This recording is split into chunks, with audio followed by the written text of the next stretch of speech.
Les amis, bonjour. J'espère que vous allez bien, moi ça va super. Aujourd'hui, on se retrouve pour le pronostic du quintet de mercredi 8 novembre 2023 à Nantes, réunion une course 2. Il y aura 14 partants qui s'affronteront sur une distance de 3000 mètres, attelés. Le départ est prévu à 13h55. Ce mercredi 8 novembre marque le retour du Grand National du Trot. Et c'est sur l'hippodrome de Nantes que va disputer cette nouvelle étape du Tour de France des trotteurs avec une course pour des trotteurs âgés de 5 à 10 ans inclus qui vont batailler sur la très longue distance de 3000 mètres avec 3 échelons de départ. Mais avant de commencer, merci de vous abonner, d'activer la cloche pour recevoir toutes les nouvelles vidéos et de lâcher un maximum de pouces bleus. Passons maintenant à l'analyse des chevaux. 1. Galon de Vire. C'est le moins riche de la course et sa forme actuelle est très douteuse. Par conséquent, sans en faire une totale impossibilité pour une petite place, nous lui avons logiquement préféré beaucoup de ses adversaires du jour. Outsider. 2. Grande de Ranchy. Cela fait bien longtemps qu'elle n'a pas fourni une prestation qui pourrait lui donner une chance de briller dans ce quintet. Un réveil de sa part semble donc assez problématique. Tâche délicate. 3. Gaïa d'Ocagne. On peut se méfier de cette jument qui vient de pointer le bout de ses naseaux à 2 reprises. Elle ne devrait plus tarder à refaire parler d'elle en bien et ce sera peut-être chose faite après l'arrivée de ce quintet.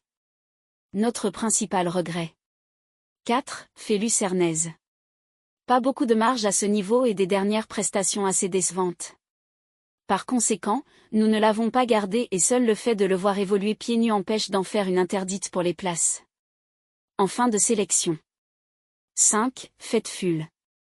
La régularité est loin d'être son point fort.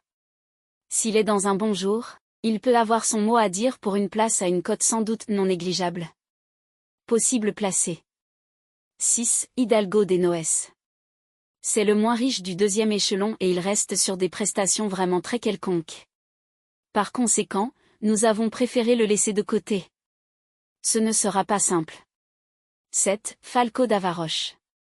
Certes, il reste sur plusieurs échecs mais, présenté pieds nus cette fois, il a probablement fait de cette étape du Grand National du Trot un objectif prioritaire dans son tableau de chasse. Possible placé. 8. Arlène de Bussy.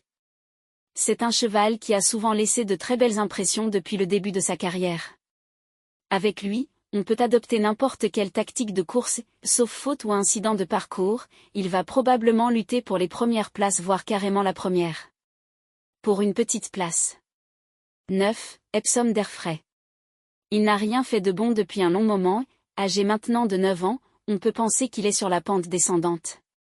Cependant, méfiance quand même car c'est le type même de cheval qui peut se réveiller quand plus personne n'y croira. Joli coup de poker. 10. Idéal du Pommeau. Il a été vu à 3 reprises cette année en donnant à chaque fois entière satisfaction. Certes, il lui arrive de temps en temps de subir les rigueurs de la disqualification mais, s'il est de bonne humeur, il peut faire très mal dans ce quintet. Attention à lui. 11. Horace du Goutier. Il reste sur un cuisant échec le 27 septembre sur l'hippodrome du Mont-Saint-Michel. Cette course nous semble trop mauvaise pour être exacte et c'est la raison pour laquelle nous n'avons pas hésité avant de le reprendre. Très possible réhabilitation, il peut créer la surprise ce mercredi. 12. Gaspard d'Angy. Il reste sur la bagatelle de 3 victoires consécutives. Certes, il aura sur sa route quelques redoutables clients aujourd'hui mais il devrait faire partie de la combinaison gagnante de ce quintet. Obligé d'y croire. 13. Gannet de Banville. Il ne compte que 2 sorties à son actif cette année et, même s'il peut avoir encore besoin d'un ou de 2 parcours avant de recouvrer son meilleur niveau, mieux vaut le garder dans une majorité de vos jeux. Notre favori pour cette course. 14. Delia du Pomereux. En classe pure, c'est la meilleure du lot mais il est évident que cette course n'est pas un objectif pour elle. Elle va devoir rendre 50 mètres tout en restant ferrée et mieux vaut la reprendre ultérieurement. À regarder courir. Après avoir analysé les performances et les caractéristiques des chevaux, voici notre sélection des 8 pour le quintet. 13, 12, 5, 7, 8, 11, 10, 4. Notre cheval coup de cœur est le numéro 13. La base est constituée des chevaux 13 et 12. Simple gagnant placé. 5, 7, 8. La surprise. Le 11. Le premier couplet gagnant placé. 13, 5, 7, 8. Le deuxième couplet gagnant placé. 12, 5, 7, 8. Pour le tiercé chant réduit. 13, 12. 5, 7, 8, 11, 10, 4. Pour le quintet. 13, 12, 5. 7, 8, 11, 10, 4. Pour le multi en 7 chevaux. 13, 12, 5, 7, 8, 11, 10. Mon regret pour cette course est le numéro 3. L'indice de confiance pour ce pronostic est de 2 sur 5.